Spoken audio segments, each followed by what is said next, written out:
Hey guys, some bad news before I start. I've had to let go my weatherman from last week. Just didn't seem like a right fit for the kind of videos we're going for, you know.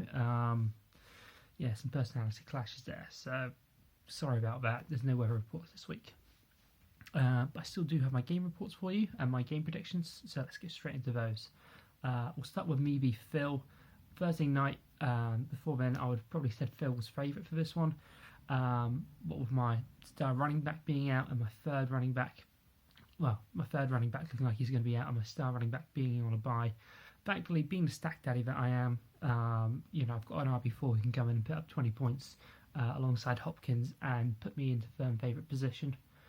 Phil's now got to play from behind and he's got some tough questions before him as well. Like, does he want to play Michael, who is doubtful but going up against a strong defence? Does you risk that? Does he want to play a Jags D, which have all their DBs in jail at the moment after being nicked by the Bobbies? Tough decisions ahead of him there. Because of my strong start, I have to tip myself to be favourite in this one, though. Let's keep an eye on the Green Bay LA game. If Greg Beleg can have another big week, maybe that's a path back into this for Phil.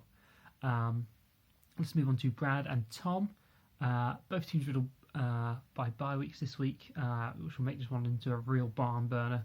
In fact, other than a kicker and a defence, you do actually have between you a full fantasy roster or fantasy starting lineup on bye weeks this week.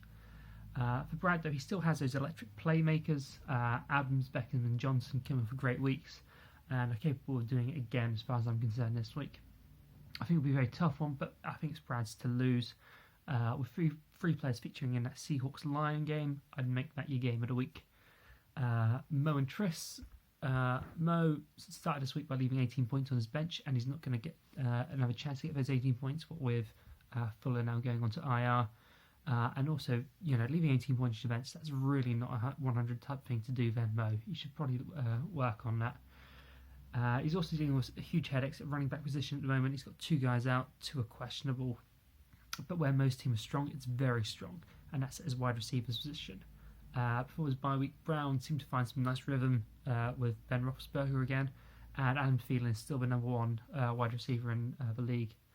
Triss, on the other hand, has Hunt coming off of back-to-back monster weeks and putting up some nice numbers the last time he faced Denver, who he's got this week. This one will come down really to the wire, but I'm going to tip Triss to win this. Keep an eye on the Vikings hosting the Saints. The key for this matchup is who does Cousin want to throw to more. If it's Diggs, or even Rudolph, that's great for Triss. If it's going to be to Thielen, it's going to be a difficult week for him.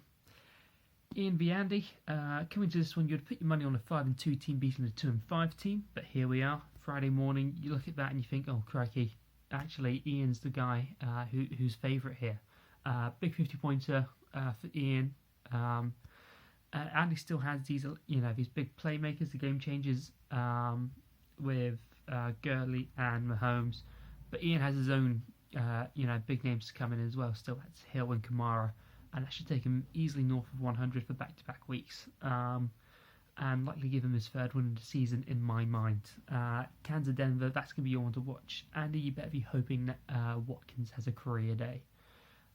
Ryan and Stu, which is our final one. This is an early preview of the renamed Shane game as far as I'm concerned, and a win here will be really helpful as a psychological boost when it comes to week 15 and 16, so don't slouch on this one.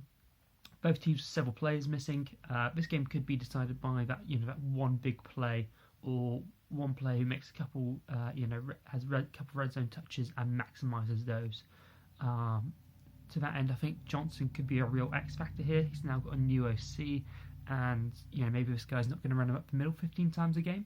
And also, he's going to be going up against the 49ers defense, which is still got its struggles. And so that's a good test for a new OC. Actually, I think new chance to try a few tricks and what have you. I think I'm going to back Ryan to win this one though on the strength of his wide receiver matchups. Keep a close eye on the Ravens-Panthers game for Cam, going for Ryan, going up against the Ravens defense for Stu, who also owns C-Mac. That's going to be the game that I think decides this matchup. Guys, have a good week. I hope you appreciate the new backdrop here after I had some complaints last week. And yeah, keep going. See you guys next week.